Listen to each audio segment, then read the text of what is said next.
저주 토끼. 정보라 소설집. 저주 토끼. 저주에 쓰이는 물건일수록 예쁘게 만들어야 하는 법이다. 할아버지는 늘 이렇게 말씀하셨다. 전등은 매우 귀여웠다. 토끼가 나무 아래 앉아있는 모습이었다. 나무 부분은 그다지 사실적이지 않았지만 토끼는 한껏 정성을 들인 흔적이 역력했다. 토끼의 양쪽 귀끝과 꼬리끝, 그리고 눈은 검었고 몸의 나머지 부분은 새하얀 색이었다. 딱딱한 재질인데도 보드라운 분홍 입술과 복슬복슬한 털의 질감까지 섬세하게 표현했다. 전등에 불이 들어오면 토끼의 몸체가 하얗게 빛났고 그 순간만은 마치 살아있는 토끼 같아서 귀를 쫑긋 세우거나 코를 벌름거리기라도 할 것 같아 보였다. 모든 물건에는 사연이 있게 마련이다. 저주에 쓰인 물건이니 이 토끼 전등에도 물론 사연이 있다. 할아버지는 전등 옆 안락의자에 앉아서 몇 번이고 들은 이야기를 또 몇 번이고 다시 들려주시곤 하는 것이다. 전등은 할아버지의 친구를 위한 것이었다. 개인적인 용도로 저주용품을 만들어서는 안 된다. 가업으로 만든 물건을 개인적인 저주에 사용해서도 안 된다. 대대로 저주용품을 만드는 우리 집안의 불문율이다. 토끼는 단 한 번의 예외였다. 친구네 집은 술도가였어. 할아버지가 말씀하셨다. 그리고 꼭 덧붙여 물으셨다. 술도가가 뭔지 아냐? 물론 안다. 한두 번 들은 이야기가 아니기 때문이다. 그러나 할아버지는 내가 대답할 틈을 주지 않고 곧바로 이어서 설명한다. 요즘 말로 하면 양조장이지. 그 일대에서 제일 큰 양조장이었어. 요즘은 양조장 하는 집 찾기 힘들지만 그때는 말하자면 술공장이었기 때문에 동네 사람들이 다 그 집에서 일했지. 그래서 술도가 하면 지역에서 알아주는 유지였다. 그런 유지의 아들과 저주용품을 만드는 집의 자식인 할아버지가 어떻게 해서 친구가 되었는지는 할아버지도 잘 모른다. 잘 모르겠다고 할아버지는 몇 번이나 말씀하셨다.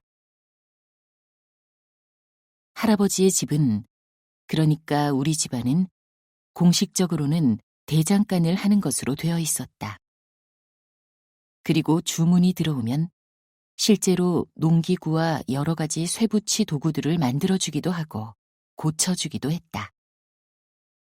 그러나 진짜 본업이 무엇인지는 동네 사람들도 동네 아이들도 모두 알고 있었다. 요즘에 쓰는 점잖은 말로 무속인이라고 하는 무당이나 점쟁이, 그리고 시체 염습해주는 사람은 그 시절에 모두 천민 취급을 받았다. 그런 종류의 차별이 결코 옳은 일은 아니지만 하여간 그 시절에는 그랬다. 그런데 할아버지의 집안은, 아니 우리 집안은 명확하게 천민 취급조차 받지 못했다. 굿을 해주는 무당도 아니고 점을 봐주는 것도 아니며 시신 염습이나 장례와도 원칙적으로 상관이 없었기 때문이다. 불분명하게 무속과 관련이 있는 일을 하지만 절대로 아무도 내놓고 말하지는 않고 농기구 수리나 대장장이 일도 분명히 해주고 그래서 뭐 어떻게 정의해야 할지 알 수 없었고 게다가 잘못 건드리면 저주를 받을지도 모른다는 소문도 돌았다. 물론 우리 집안 사람들은 절대로 개인적인 원한 관계에 저주 물품을 사용하지 않았지만 동네 사람들은 그런 우리 집안 불문율을 알 리가 없었고 안다고 해도 상관하지 않았다. 그래서 어쨌든 우리 집안은 그냥 기피의 대상이었다. 다만 그 친구는 그런 걸 전혀 개의치 않는 것 같았다고 할아버지는 몇 번이나 말씀하셨다. 동네에 떠도는 소문도, 남들의 수군거림도, 반쯤은 겁에 질리고 반쯤은 호기심에 찬 이웃들의 시선도 전혀 상관하지 않았다. 술도가의 아들에게는 같은 동네에서 태어나 자라고 같이 학교에 다니는 비슷한 또래의 아이들은 전부 친구였고 부모님의 직업이 어떻거나 집안에서 하는 일이 어떻다는 이유로 어울려 놀지 말아야 할 이유는 전혀 없었다. 그리고 돈도 있고 땅도 있고 지역에서 영향력 있는 양조장집 아들이 친하게 놀아주었기 때문에 할아버지는 점차 또래 집단에도 친구로서 받아들여지게 되었다. 그 집 부모님이 참 깨어있는 분들이셨어. 할아버지는 몇 번이고 말했다. 돈 있고 힘 있다고 남한테 함부로 대하지 않고 동네 사람들 누구한테나 허리 숙여 인사하고 경조사 있다고 하면 누구보다 먼저 나서서 도와주시는 분들이었거든. 그리고 할아버지 친구의 부모님은 현대적인 의미에서 유능한 사업가이기도 했다.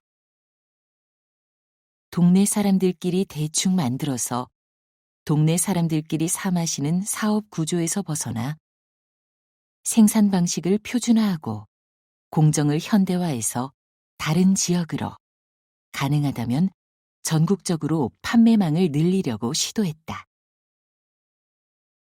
전쟁이 일어났고 남쪽으로 피난도 다녀왔고 피난 갔다 와봤더니 양조장을 비롯하여 온 동리가 다 초토화된 모습도 봤으나 할아버지 친구의 부모님은 낙담하지 않았다.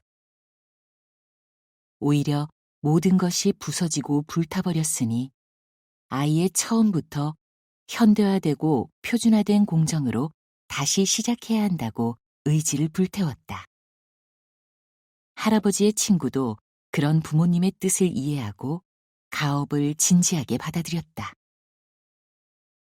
대학도 우린 그 녀석이 사장님이 될 테니까 당연히 상과를 갈 줄 알았는데 공과를 갔어. 손으로 고두밥 찧어서 술 빚던 시절 그 맛을 그대로 유지하면서 대량 생산을 하겠다는 거야. 고등학교 갓 졸업한 19살짜리가 자기 집안 술맛으로 전국을 제패하겠다고 아주 야심만만했지. 그 야심에 제동을 건 것은 정부의 식량 정책이었다. 농업 정책의 핵심은 쌀을 자급자족하는 것이라 공표하고 정부에서는 특정 종류의 술을 발효할 때 쌀을 사용하지 못하게 했다. 고두밥과 누룩을 섞어 물을 붓고 발효시키던 전통 방식은 정부의 이런 정책 때문에 사라지고 대신 주정, 즉 99% 에탄올에 물을 붓고 이 역겨운 액체를 사람이 마실 수 있게 하려고 감미료를 억지로 섞은 싸구려 술이 시장에 대량으로 풀렸다. 할아버지의 친구는 낙심했다. 그러나 완전히 절망하지는 않았다. 그는 어디까지나 대대로 술을 빚어온 장인 집안의 아들이었고 관련 분야의 지식도 갖춘 전문가였다. 쌀은 소중한 자원이고 술 마시는 것보다야 아무래도 밥 먹는 게 훨씬 중요하다고 납득하고 그는 일단 정부의 정책을 받아들였다. 그리고 할아버지의 친구는 쌀을 발효시켜 술을 만들지 말라는 정부의 정책을 거스르지 않으면서도 손으로 술 빚던 전통의 유산, 원재료의 비율과 알코올 도수와 발효 온도와 증류까지.